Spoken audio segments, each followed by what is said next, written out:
No, chequeando. no, se puede pasando, se puede cambiar. Ahí está con el puntito rojo, perfecto. Bueno, tenemos un espectador. Bueno, en el día de hoy vamos a abordar justamente los fundamentos de lo que entendemos por teoría de sistemas, y obviamente asociado a teoría de sistemas vamos a analizar y a profundizar qué entendemos por enfoque sistémico. De alguna manera vamos a complementar lo que han analizado en la clase de Cetrulo con enfoque reduccionista, y lo vamos a combinar ahora con una nueva aproximación o enfoque que es el enfoque sistémico. La siguiente, por favor. En este segundo diapositivo ustedes pueden encontrar un muy breve resumen de toda esta clase, que justamente nos indica, bueno, de qué se trata la teoría general del sistema. Si la tenemos que definir en muy pocas palabras, lo podemos definir como un esfuerzo interdisciplinario, ¿no es cierto?, que trata de identificar una serie de propiedades comunes a cualquier sistema, independientemente de su naturaleza. ¿Qué queremos decir específicamente con esto? Propiedades que tiene un sistema económico, un sistema social, un ecosistema o cualquier sistema independiente de su naturaleza. ¿Ah? Y lo interesante que vamos a ver en el día de hoy es que efectivamente existen esas propiedades comunes, ¿ah? Que lo podemos analizar no solo en diferentes niveles de la realidad, luego vamos a ver qué es esto de niveles de realidad, sino vamos a ver que los aportes a la teoría general del sistema provienen de dominios disciplinares muy diferentes. Vamos a ver lo que ha sido el impacto de la llegada de teoría general de sistemas, por ejemplo, a nivel de la psicología o a nivel de la ingeniería, o en el caso de las ciencias naturales, como en el campo de la ecología. ¿Ah? Vamos a pasar a la siguiente. Obviamente hay un primer paso que es ineludible, que, bueno, ¿cuál es el origen del término sistema? ¿Ah? La palabra sistema, ¿ah? Proviene del griego y lo podemos interpretar como reunir o mantener juntos. ¿Ah? Es digamos, la interpretación más aproximada de lo que significa este término.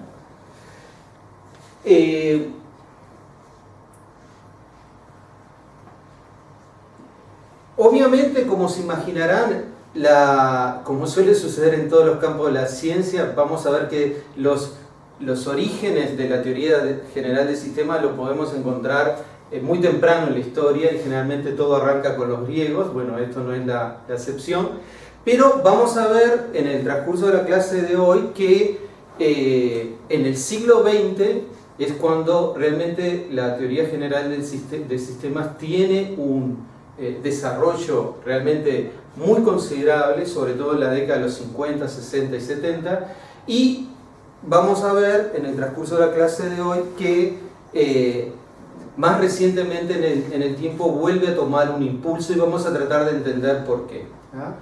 La próxima. Ahora, partiendo de los orígenes, fíjense que el término sistema aparece ya muy temprano, 500 años antes del presente, y podemos encontrar varios autores o varios filósofos griegos muy conocidos por muchos de nosotros, que hacen reflexión o analizan este término. Tal vez el caso más connotado es el propio Aristóteles. Aristóteles, recuerden que tiene aquella famosa frase que dice: el todo es más que la suma de las partes. Ahora, en este momento de la clase, esto nos puede generar, sonar muy abstracto, pero vamos a tratar al final de la clase comprender en profundidad qué es esto de que la totalidad es mucho más que la suma de las partes.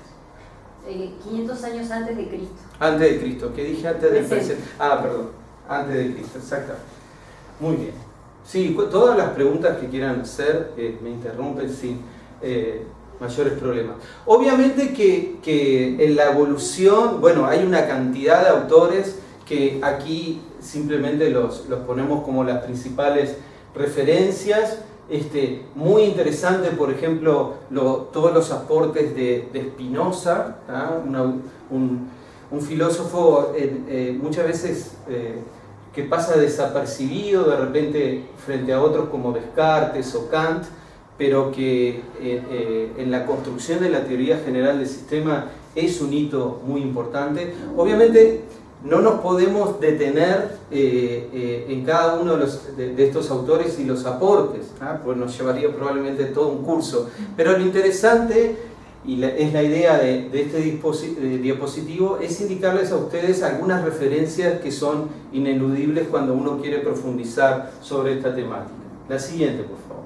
Ahora, si tenemos que digamos, destacar un aporte en este periodo, sin lugar a dudas es ineludible Hegel. Fíjense, vivió entre 1770 y 1831. Y Hegel menciona una serie de reflexiones que son centrales en la teoría general del sistema. Fíjense, retoma Aristóteles en el sentido de que el todo es más que la suma de las partes. Otra reflexión que hace Hegel es que el todo determina la naturaleza de las partes. Esto lo que nos quiere decir en simples términos es que muchas veces el contexto determina la naturaleza de cada uno de los componentes. A ver, en Uruguay generalmente recurrimos a analogías del fútbol para entender este tipo de reflexiones, pero esto imagínense que lo podemos ilustrar con el caso de Lionel Messi, ¿no? La performance de Lionel Messi es absolutamente distinta si está jugando en el Barcelona que si está jugando en la selección argentina, ¿no es cierto?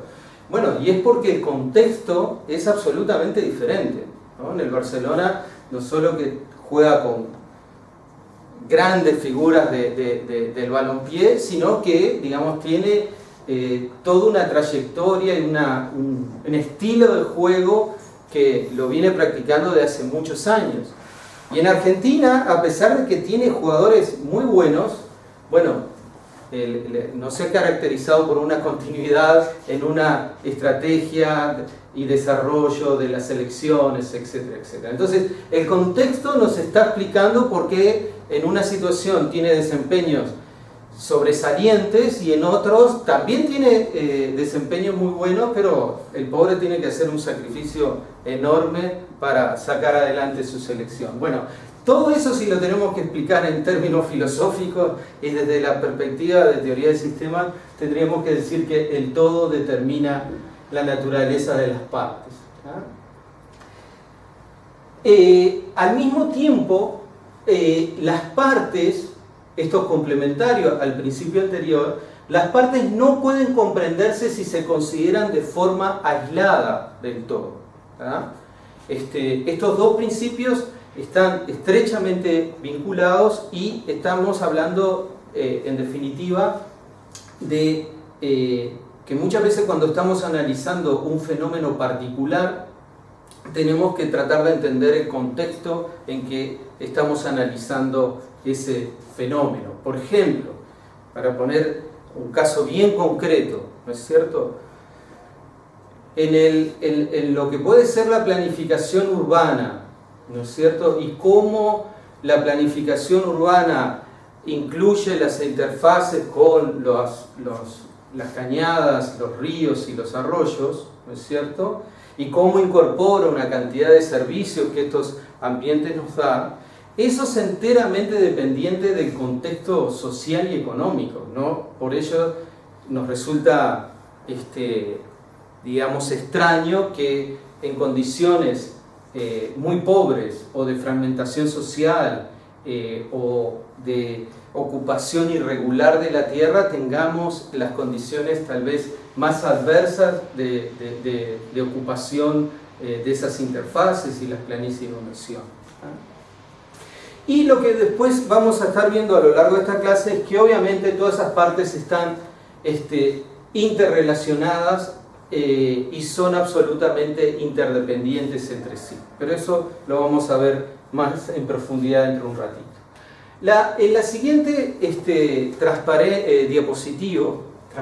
es decir, ustedes pueden ver toda una serie de dominios disciplinares, ¿tá?, donde la llegada de la teoría de sistemas a mitad del siglo XX generó transformaciones realmente muy profundas. Simplemente para citar dos casos de los que están aquí, por ejemplo, en el campo de la psicología, lo que es el desarrollo de lo que hoy entendemos por la Gestalt, es en definitiva la llegada de la teoría general del sistema al campo de la psicología.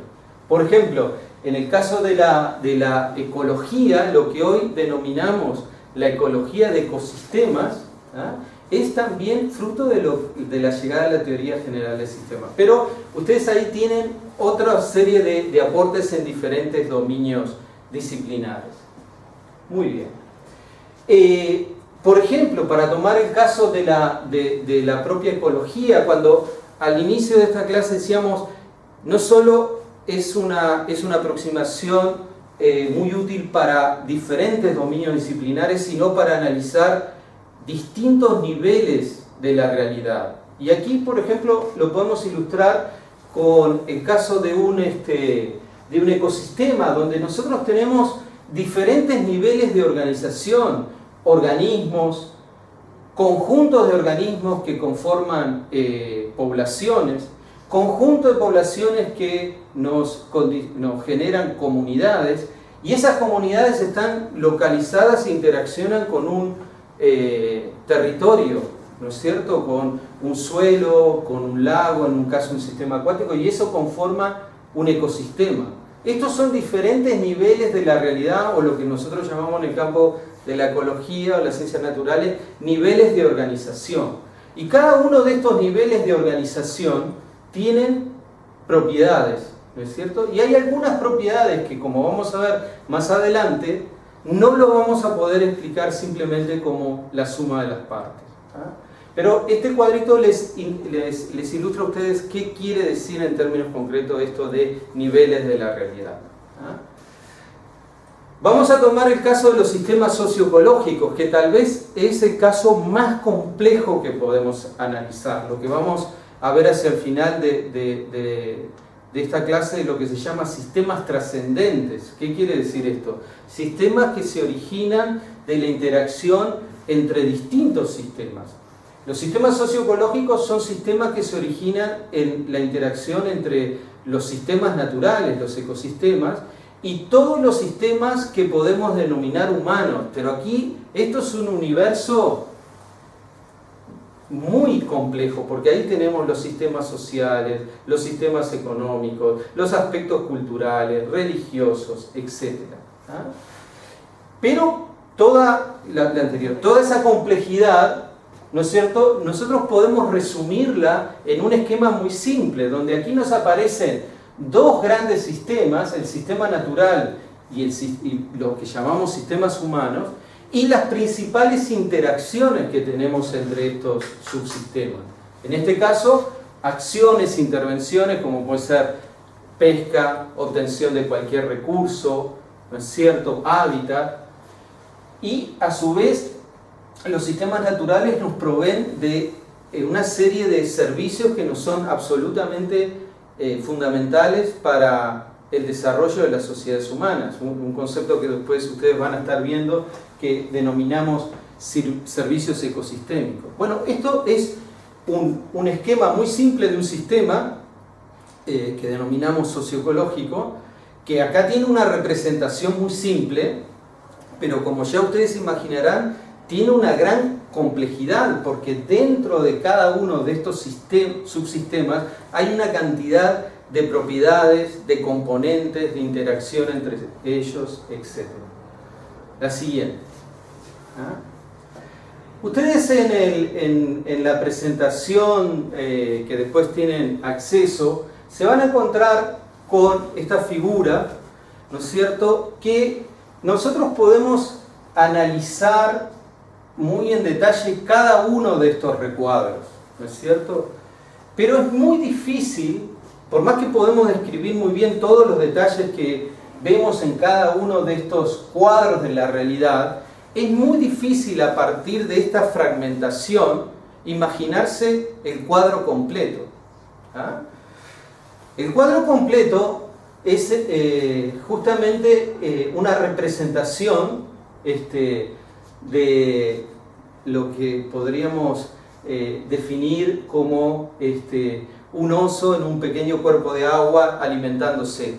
Obviamente, a partir del análisis detallado de diferentes componentes o recuadros de esta realidad, era muy difícil imaginarse cuál era la imagen detrás de cada uno de esos fragmentos. Y este es un ejemplo muy sencillo que les permite comprender el principal problema que nos genera el análisis y la comprensión de cualquier sistema complejo basado exclusivamente en la fragmentación de la realidad.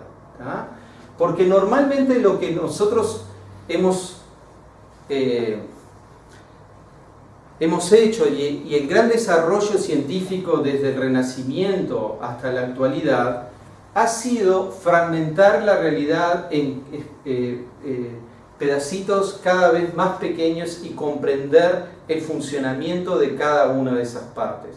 Pero en ese trayecto, que obviamente explica en gran medida hasta donde llegamos en el día de hoy, todos los avances que tenemos, en ese proceso que es el reduccionismo o la fragmentación, tiene un lado, si se quiere, negativo, que es que vamos perdiendo la imagen del todo. Entonces, cuando nosotros estamos analizando cualquier fenómeno complejo, como pueden ser los problemas ambientales, los problemas sociales, los problemas económicos, etc., la fragmentación o el reduccionismo por sí solo no es una aproximación que nos permita avanzar.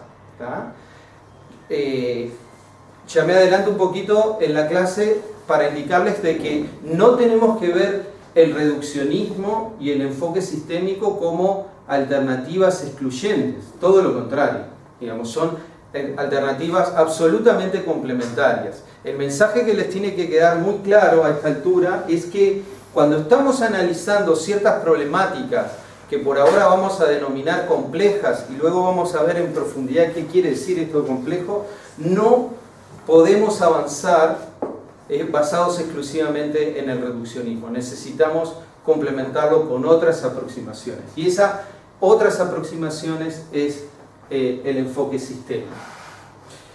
La siguiente. Precisamente quien se considera el padre de la teoría general de sistemas, que es Ludwig von Bertalanffy,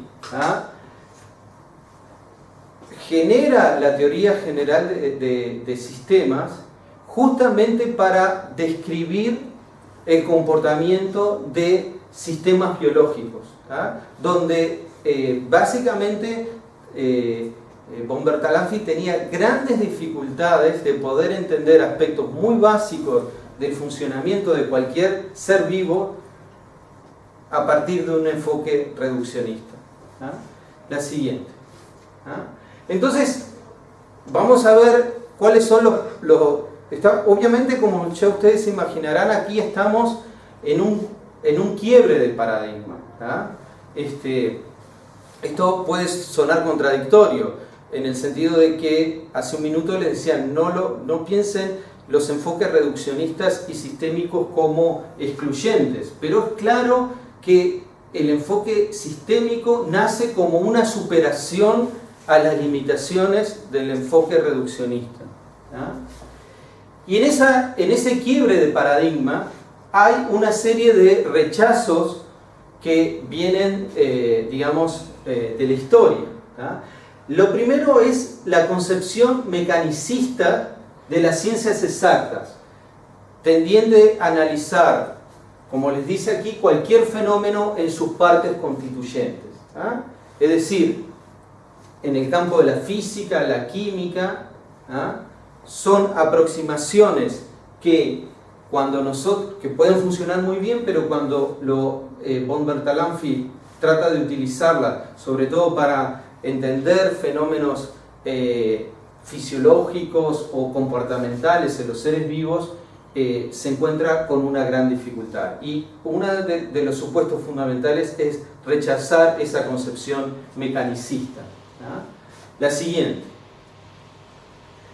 Obviamente hay un rechazo de lo que podemos entender como, bueno, la base de la vida es simplemente un conjunto de mecanismos físicos y químicos. Es decir, podemos explicar todo el funcionamiento de un ser vivo, sus aspectos comportamentales exclusivamente en función de reacciones físicas, químicas, ¿ah? O puramente químicas. ¿Ah? Y en este sentido, para aquellos que trabajaban en el campo del comportamiento, lo que se llama la etología, obviamente hay un rechazo a entender la concepción de los organismos como simplemente autómatas que van a responder frente a determinados estímulos. ¿Ah? Y esto es un quiebre brutal porque, bueno, ya en este momento, mitad del siglo XX, era muy claro que piensen en los experimentos de Pavlov o cualquier otro de los padres de la etología, más allá de experimentos y respuestas y condicionamiento en función de los estímulos, estaba muy claro que cualquiera de estos organismos tenían la capacidad de variar su respuesta frente a los mismos estímulos, ¿no? Es decir, tenían capacidad de adaptación y de variar sus respuestas. ¿Tá? Entonces, aquí tenemos una base del fundamento por qué ese rechazo a esta concepción. ¿Ah? Entonces, sobre estos quiebres que plantea el nuevo paradigma, ¿ah? Básicamente lo que está detrás, como les dice aquí, es analizar sistemas vivos o sistemas complejos, ¿tá? Que obviamente no pueden ser analizados como cualquier fenómeno físico, químico o sistema mecánico. ¿Ah? La siguiente, por favor. ¿Ah? En definitiva, si lo tenemos que resumir en pocas palabras, acá tenemos un cambio de trayectoria, porque en esa trayectoria que obviamente continúa hasta el día de hoy de fragmentación, hiperespecialización, surgimiento de cada vez nuevas disciplinas o especialidades, ¿tá? La teoría del sistema plantea ir por un recorrido absolutamente inverso. Bueno, tenemos que entender el funcionamiento integrando cada una de estas partes y tratando de analizar propiedades que son mucho más que la suma de las partes. Pero es importante también mencionarles a ustedes que piensen mitad del siglo XX, estamos en plena Guerra Fría, ¿eh? Y una de las cosas que ocurre en este periodo es que todos los aportes que se generaban en el mundo soviético muchas veces eran ignorados o no conocidos por el mundo occidental. Y de hecho, si ustedes le prestan atención a la obra de Alexander Bogdanov, ¿ah? Pueden encontrar aquí el inicio de la teoría general del sistema. Fíjense que Bogdanov es anterior a von Bertalanffy, y fíjense qué caso interesante, ¿no? Porque Bogdanov es un médico, es un filósofo y a su vez fue un economista, un destacado economista. Entonces, ya aquí pueden entender cómo esta persona se puede haber vinculado, haber generado aportes sustanciales a la teoría general del sistema. Pero nos quedamos un minutito aquí, pero Bogdanov se considera el padre de una rama de conocimiento que es lo que se llama la tectología. Y la tectología la podemos entender como la ciencia de las estructuras. Y es muy interesante porque, ahora sí la siguiente, Bogdanov partía de las bases de que todos los sistemas presentaban una serie de propiedades, sobre todo aspectos estructurales, que eran semejantes entre sí. Y lo que le interesaba a Bogdanov era encontrar esos principios generales de organización de los sistemas independientemente de la naturaleza de los mismos. Fíjense lo que les indica este diapositivo. Bogdanov estaba detrás de clarificar y generalizar los principios de organización de todas las estructuras, sean de carácter vivo o no vivo. La formulación sistémica de todos los principios de organización. Y él sostenía que en función de estas cualidades era posible construir lo que él llamaba una ciencia universal de la organización, la tectología. Muy interesante porque después, piensen sobre todo en la segunda mitad del siglo XX, cuando el desarrollo enorme que ocurre en ese momento con lo que llamamos el análisis organizacional de organizaciones humanas, vamos a ver que justamente los enfoques sistémicos y muchos de los aportes de Bogdanov realmente lo confirmamos cuando empezamos a analizar sistemas sociales también. Adelante.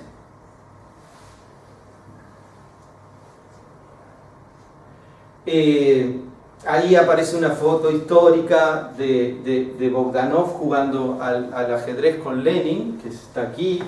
El que está en el fondo es otro personaje histórico muy famoso, que para ustedes, los que están mirando este video, es un personaje absolutamente desconocido, que es Máximo Gorki, pero pueden investigar de quién se trató. Y sigamos adelante. Muy bien. Estos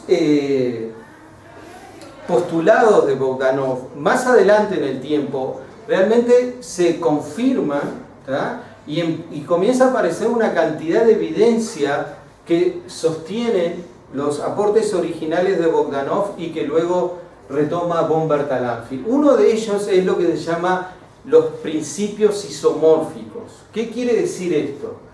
Quiere decir que hay similitudes estructurales entre los sistemas. Y vamos a ver el siguiente ejemplo. Vamos a pasar en el caso de... Por ejemplo, acá ustedes tienen una ecuación matemática muy simple que nos describe el crecimiento, lo que se llama la curva de crecimiento logístico, que es este gráfico que ustedes están viendo. Es una variación en el tiempo, por ejemplo, de una población de bacterias que crecen en el tiempo. Tiene una fase de crecimiento muy importante o fase exponencial y luego tiene una fase de estabilización. Todo ese patrón es lo que conocemos como crecimiento logístico. Lo interesante es que esta ecuación simple que nos describe el crecimiento logístico, nosotros lo aplicamos en dominios disciplinares muy diferentes. Lo utilizamos en la economía, lo utilizamos en la biología, por ejemplo, para describir patrones de enfermedades, o también lo utilizamos en la sociología, por ejemplo, para describir patrones demográficos en determinados territorios. Y eso empieza a ser un elemento muy llamativo, que es el siguiente: cómo una misma formulación matemática nos resulta tan adecuada para describir fenómenos que en principio o a priori son de naturaleza muy diferente, pero que pueden ser analizadas y descritas muy bien con la misma aproximación matemática. El siguiente. Este es otro principio que sostiene que si se realiza cualquier cambio en las condiciones de un sistema en equilibrio, este tiende a desplazarse de forma que compensa la variación producida. Fíjense, esto lo aplicamos a, por ejemplo, tratar de entender todos los mecanismos que estabilizan la temperatura corporal, ¿no es cierto? Pero a su vez lo podemos utilizar para describir o analizar un montón de respuestas que no solo están presentes en los sistemas naturales, también lo están en los sistemas sociales y que obedecen a este mismo principio. Esto es lo que hablaba Bogdanov de ciencia de las estructuras. Hay principios que nos resultan absolutamente universales para analizar cualquier sistema independiente de su naturaleza. La siguiente. Es así que, por ejemplo, acá ustedes tienen un libro que lo podemos traducir como Transiciones críticas en la naturaleza y en las sociedades, que, vamos a pasar a la siguiente, nos analiza la respuesta que tienen, en este caso un sistema natural, un ecosistema, frente a condiciones externas, ¿no? Y acá tienen tres alternativas. Tienen una alternativa que es la A, la que aparece allá arriba, donde hay una respuesta, ¿no es cierto?, donde, que es bastante gradual y directa, en el sentido de que a medida que ciertas condiciones externas se modifican, también el estado del sistema presenta cambios. Esto es lo que esa alternativa A, lo que muchas veces denominamos un comportamiento lineal, es decir, piensen esto en presión de uso, por ejemplo, extracción en la pesca, o presión en la agricultura, del uso y la fertilidad del suelo. Pero hay otras ocasiones donde esos cambios no son graduales y no tienen una relación con la tasa de cambio de las presiones externas. Es decir, hay cierto rango de esas presiones donde el sistema presenta cambios más importantes que en relación a otros otro rango de cambios, ¿no es cierto? Esto es lo que generalmente denominamos comportamientos no lineales.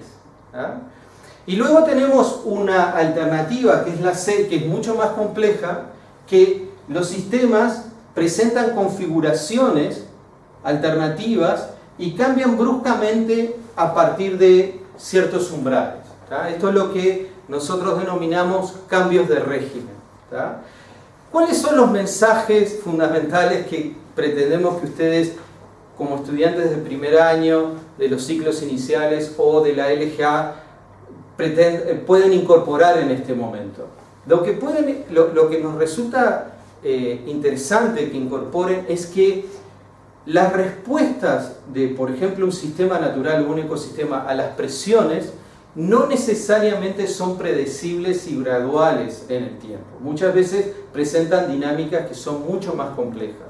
Y a veces lo que nos pasa, como en este caso que es el C, el sistema puede permanecer incambiado frente a las presiones externas y sufrir un cambio abrupto a partir del cruce de un umbral. Todos los mecanismos que están detrás de esto es por el momento muy difícil de comprender, pero sí los van a comprender cuando estén llegando al final de la carrera. Lo interesante, y es el mensaje central, el segundo mensaje central detrás de esta reflexión, es que podemos encontrar múltiples casos de cambio en el campo de las ciencias naturales, en la economía, en las ciencias sociales, que podemos describir por alguna de estas alternativas. Y por ejemplo, este patrón, el más complejo de los cambios de régimen, que surge básicamente como resultado de análisis de cambios en los ecosistemas naturales frente a presiones, como por ejemplo los fenómenos de enriquecimiento de nitrógeno y fósforo en lagos, o la presión de sobrepastoreo en sistemas pastoriles, generalmente de regiones áridas, o lo que pasa con los corales, este fenómeno que se denomina el clareamiento de los corales, que es una transformación muy importante a nivel global. Se puede describir con este cambio de régimen, pero también con la dinámica de cambio de régimen podemos entender los patrones y los grandes shocks que hemos tenido en el sistema económico, por ejemplo en el 2008, 2009, etc. Así que aquí vemos una versión más actualizada de, en definitiva, lo que nos sostenía Bogdanov al principio del siglo XX. Cómo podemos tener ciertos principios generales que en este caso nos permiten entender tasas de cambio o patrones de cambio de sistemas de muy diversa naturaleza. La teoría general de sistemas, más allá de ese impulso enorme que tiene en la primera mitad de los años del siglo XX, tiene un segundo impulso a finales de la década de los 80 y de los 90. Y en ese segundo impulso hay una cantidad de autores muy importantes, pero aquí básicamente aparece un gran desafío cuando se comienza a analizar no la complejidad de un ser vivo, de aspecto fisiológico de un ser vivo como analizaba von Bertalanffy, o para entender el comportamiento de organismos sociales como son hormigas, abejas, etc., sino que aparece una reflexión para entender los patrones complejos de comportamiento de las sociedades humanas, o por ejemplo cómo responden los sistemas naturales a nuestras presiones, etc. Y acá es importante detenernos un minuto. Durante la década de los 50 y los 60, cuando la teoría general de sistemas emerge y hace una contribución tan relevante como veíamos hace un minuto en una cantidad de dominios disciplinares, en los años 50 y 60, justamente los enfoques reduccionistas y los enfoques sistémicos se planteaban como aproximaciones excluyentes. Es decir, básicamente el mensaje era, bueno, ahora tenemos que ir por teoría general del sistema y todo lo anterior no sirve. Y ese fue un gran error, porque efectivamente cada uno de los dominios disciplinares siguió una construcción de una mayor especialización, entendiendo más en profundidad una cantidad de causalidades, de relaciones causa-efecto. Piensen nomás en la hiperespecialización que tenemos en el campo de la medicina.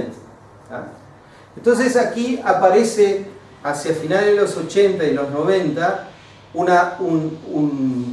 entre comillas, un redescubrimiento de la teoría general del sistema, pero aquí con un enfoque distinto. Bueno, esto es una aproximación que es complementaria al reduccionismo, y lo que sí es fundamental comprender es que para entender todos aquellos fenómenos que tienen gran complejidad organizacional, no lo podemos hacer sin un enfoque sistémico. Lo siguiente. La siguiente, por favor. Vamos a pasar.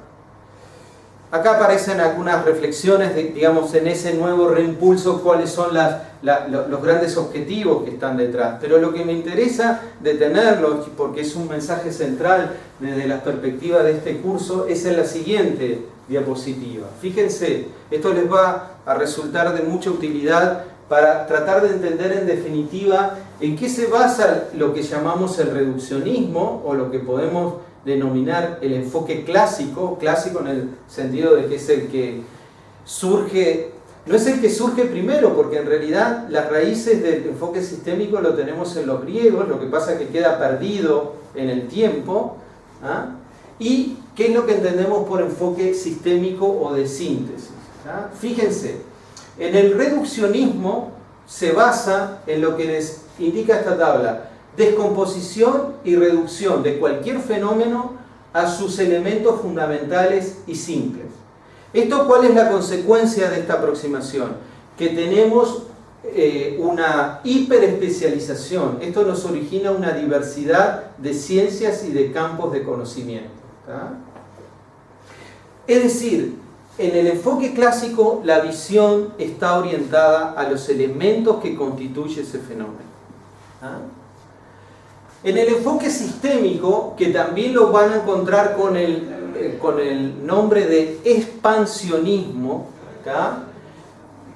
Parte de una concepción diferente. Fíjense lo que les dice acá.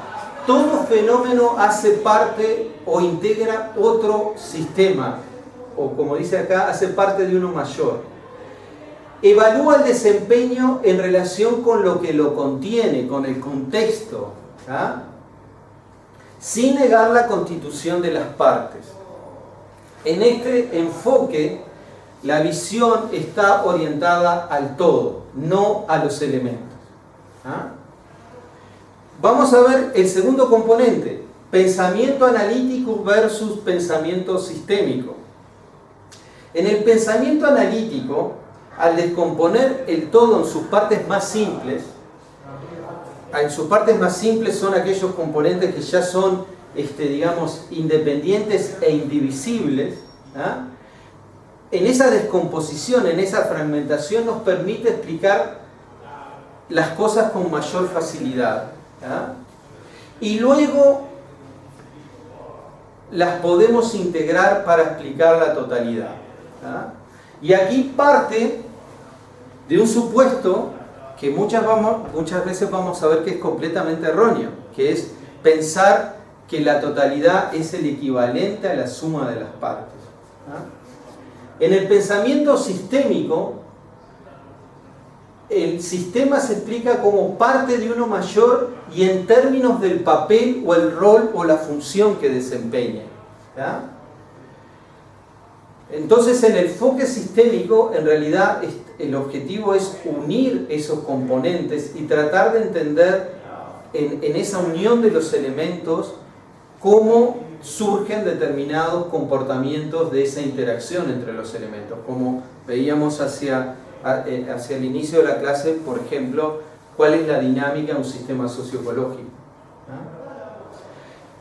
Mecanismo versus teleología. En el mecanicismo, el principio fundamental es entender las relaciones de causa-efecto. En esa fragmentación, a su vez, nosotros apelamos a, por ejemplo, imagínense en el campo de la química, la física y en otros dominios disciplinares, en la experimentación sobre condiciones controladas, en laboratorio, etc. Es decir, hay un énfasis en tratar de entender las relaciones de causa-efecto. Eso es mecanicismo. En la teleología, el principio de la relación causa-efecto es un componente importante en el enfoque sistémico, pero no necesariamente suficiente para entender la complejidad del todo. ¿Ah? Y esto último es muy importante, que es el determinismo versus probabilismo. Y luego lo vamos a retomar este punto. El determinismo, ¿ah?, es la explicación del comportamiento por la identificación de todos los mecanismos de causa-efecto. ¿Qué quiere decir esto en términos concretos? Quiere decir que si nosotros a un sistema le generamos determinada acción, uso, presión, vamos a saber exactamente cuál es la respuesta de ese sistema. ¿Ah? Eso es determinismo. ¿Ah? Probabilismo es justamente comportamientos que nosotros podemos llegar a predecir, pero con un grado de probabilidad asociado. Vamos a explicarlo con un ejemplo bien sencillo. En el caso de determinismo podemos utilizar el calefón de nuestra casa. Si ustedes regulan el termostato de su calefón, van a predecir exactamente a la temperatura que va a cortar la resistencia. En qué momento va a estar prendida la resistencia y en qué momento va a estar apagada. A partir de una temperatura determinada, ese termostato se activa o queda desactivado. Eso es un sistema determinístico. Ustedes saben, pueden señalar con absoluta seguridad cuál va a ser el comportamiento del sistema. En un sistema probabilístico es lo que nos pasa con el reporte meteorológico todas las mañanas. Es decir, hay una alta probabilidad que Nube Cisneros acierte de cuál va a ser las condiciones climáticas, meteorológicas, ese día, pero también hay una probabilidad, a veces no menor, de que falle esa predicción. Y eso es un fenómeno probabilístico. Entendemos gran parte de la dinámica del sistema, cómo funciona, pero no comprendemos todas las relaciones de causa-efecto implicadas. Como comprenderán, gran parte de los fenómenos sociológicos, económicos, o cuando estudiamos la dinámica de los sistemas socioecológicos, estamos dentro del dominio probabilístico. No entendemos o no comprendemos todas las relaciones de causa-efecto que están estructurando ese sistema. Comprendemos un conjunto de patrones, una parte del funcionamiento, y por eso nuestro enfoque se denomina probabilístico. ¿Queda claro? Volviendo al fútbol, otro ejemplo sería en el probabilístico pensar, bueno, si en este clásico gana tal, ¿va a haber problemas después o no? ¿No? Vos podés predecir un montón de cosas. Sí, el fútbol es un caso interesante desde el punto de vista de determinismo versus probabilismo. Piensen cuántos partidos que de acuerdo a los antecedentes ustedes piensan, bueno, en este partido debería ganar tal o cual, y el desarrollo del partido les muestra un resultado totalmente opuesto al que esperaban, ¿no es cierto? Porque, bueno, hay una cantidad de factores de cómo se va a desempeñar el juez del partido, si llueve o no llueve, cómo se comporta la hinchada, qué estado anímico tienen los jugadores. Es decir, hay una cantidad tan grande de factores que en definitiva, y de hecho las apuestas asociadas te lo reflejan, está frente a un fenómeno probabilístico. Bueno, hay más chance que gane uno y que pierda el otro, y en función de eso se condicionan cómo se pagan las apuestas, ¿no? Pero eso también es un buen ejemplo de sistema probabilístico. Muy bien. Otro aspecto que me interesa explorar con ustedes, que también es un aporte muy importante de un investigador, Baldwin, que hizo aportes muy interesantes a la teoría general del sistema, que es lo que llamamos enfoque empírico, ¿ah?, versus enfoque integrador. ¿Ah? Cuando nosotros estamos hablando de enfoque empírico, ¿ah?, estamos analizando básicamente el universo empírico de los datos. Por ejemplo, imagínense, bueno, las variaciones de la bolsa de Nueva York los últimos 2 meses. Estamos partiendo del análisis de una serie de datos empíricos o de fenómenos particulares y tratamos de construir modelos generales, ¿ah?, teóricos. ¿Ah? Es decir, bueno, imagínense a partir de la distribución en el espacio de ciertos árboles, de ciertos sistemas que de repente están sometidos a diferente carga de pastoreo, y esa carga de pastoreo nos genera patrones muy diferentes de la vegetación, de cómo ocupan el espacio, de qué tan altos son, etc. A partir de datos que tenemos de relevamiento tratamos de construir una teoría. Eso cuando vamos de fenómenos particulares hacia una elaboración general de un principio que va más allá del sistema que estamos estudiando, que en definitiva, tomando de nuevo las reflexiones de Bonganó, tratamos de entender esos principios generales organizacionales de cualquier sistema. Estamos hablando de enfoque empírico. ¿Eso le llama inducción también? Se puede llamar inducción, exactamente.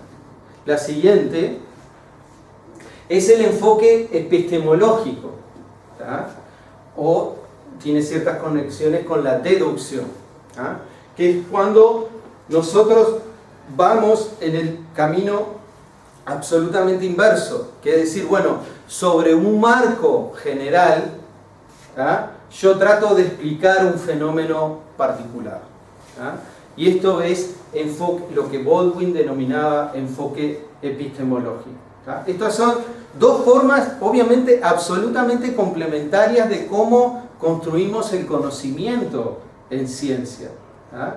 Muchas veces vamos desde fenómenos muy particulares y emerge una nueva teoría organizacional, y muchas veces vamos en el camino absolutamente contrario. En función de ciertos principios generales del sistema tratamos de entender un fenómeno particular. ¿Cómo vamos de tiempo? Vas por la diapo 32 y vas 45 minutos. 45 minutos. Muy bien. Este es un texto muy clásico de Baldwin, y aquí aparece, por ejemplo, una jerarquía de los sistemas en función de su complejidad, ¿ah? Que luego vamos a ver qué quiere decir un sistema complejo, qué entendemos por un sistema complejo. Pero aquí aparece un orden de sistemas más determinísticos a sistemas más probabilísticos, sistemas estáticos, sistemas cibernéticos simples, y bueno, empieza a aumentar la complejidad cuando llegamos a cualquier organismo vivo, o a tratar de entender la fisiología a nivel de cualquier ser humano, o por ejemplo entender los patrones y respuestas de un sistema social, ¿ah? Y por último, Baldwin acuña este término que son los sistemas trascendentes. Y los sistemas trascendentes son aquellos que se originan por la interacción de muchos sistemas al mismo tiempo. Por ejemplo, los sistemas socioecológicos son sistemas trascendentes, ¿ah? Se los dejé en este diapositivo porque muchas veces se van a encontrar con este concepto y es bueno tenerlo claro qué significa. Adelante. Miren, otro autor que es altamente recomendable, búsquenlo en sus motores de búsqueda, por ejemplo en Google, es Capra, ¿ah? Capra tiene un conjunto de textos muy interesantes, tiene una producción, tiene un conjunto de textos muy recientes sobre análisis de los grandes problemas o desafíos de la actualidad. Pero es interesante porque el origen de Capra es la física, y en el siguiente diapositivo ustedes se van a encontrar con un famoso libro que lo pueden encontrar en cualquier librería. Esta es una lectura recomendada para el verano, que es lo que lleva por título El Tao de la Física, ¿no es cierto? Y justamente Capra llama la atención de cómo el enfoque sistémico también en el campo de las ciencias exactas, o aquellas donde tenemos un control mucho más exhaustivo de todas las forzantes que regulan la dinámica del sistema, también el enfoque sistémico es una herramienta de gran utilidad. Pero Capra introduce en el Tao de la Física un concepto que me parece que es muy interesante reflexionar, que es lo que él denomina el conocimiento aproximado, ¿ah? ¿Qué quiere decir esto de conocimiento aproximado? Quiere decir que nosotros podemos tener muchas representaciones o esquemas de un mismo sistema. Es decir, cuando estudiamos un sistema, nosotros hacemos un recorte de la realidad. Piensen en lo siguiente: ¿cuál es el límite del sistema que vamos a trabajar? En cualquier caso que ustedes estén abordando, imagínense en el caso de Maldonado, que estén trabajando en cierta parte de la ciudad lindante a la Cañada Aparicio. ¿Cuál es el recorte que tenemos que hacer? ¿Tenemos que trabajar a nivel de la cuenca de la Cañada Aparicio? ¿O tenemos que trabajar en los tramos que no están entubados? ¿O tenemos que trabajar en sectores que de repente del territorio que se presentan algunos de los fenómenos que más nos interesa resolver, que de repente está vinculado a exclusión social o problemas de extrema pobreza, etc.? Esos recortes pueden ser múltiples, y algunos de esos reportes van a ser más funcionales o menos funcionales dependiendo de cuál es la pregunta que queremos contestar, ¿tá? Pero justamente este ejemplo nos permite ilustrar de forma muy sencilla lo que quiere decir Capra con un conocimiento aproximado. Quiere decir que pueden existir muchas representaciones, muchos límites de ese sistema. Algunos de ellos van a ser más apropiados para responder la pregunta que nos planteamos y otros van a ser menos indicados. Pero no solo es un problema del recorte o los límites del sistema que nosotros estamos estableciendo. Muchas veces, además de los límites del sistema, nosotros identificamos cuáles son los componentes claves de ese sistema. Entonces, a veces lo que nos ocurre es que nos olvidamos de algunos componentes claves o no los visualizamos. ¿Ah? Presten la atención, busquen luego de esta clase en los buscadores, pongan experimentos el gorila invisible, ¿ah? Que son unos experimentos muy interesantes que nos muestra cómo a veces en el análisis de la realidad somos incapaces de identificar objetos que están ahí presentes. ¿Ah? Todo eso está detrás de el conocimiento aproximado. Quiere decir, en términos concretos, que podemos tener muchas representaciones funcionales de un mismo objeto de análisis. Presten atención, pongan también en el Google o el buscador que utilicen, busquen sistemas socioecológicos y vayan a imágenes. Van a encontrar muchas representaciones de sistemas sociológicos. Muy probablemente encuentren la que vimos al inicio de esta clase. ¿Ah? Pero todas ellas son válidas y son correctas. Algunas de ellas van a tener una mejor performance según lo que estamos analizando y otras van a tener una pobre performance. Eso es lo que está detrás del conocimiento aproximado. Entonces, yo lo que sugiero es que dejemos por acá, porque a partir de este momento lo que vamos a ver en detalle son, componentes y elementos de los sistemas y sobre todo cómo clasificamos los sistemas en función de una serie de atributos. ¿Tá? Algunas de estas cosas ya las hemos estado enunciando, por ejemplo, lo que entendemos por sistemas determinísticos o sistemas probabilísticos, pero por ejemplo todavía no hemos definido con claridad qué es un sistema complejo o qué es un sistema simple. Y es justamente lo que vamos a comenzar a ver en la segunda clase. ¿Ah? Muy bien.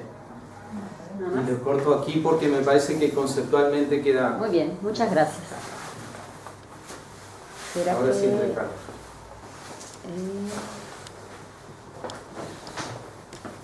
La clase que viene va a quedar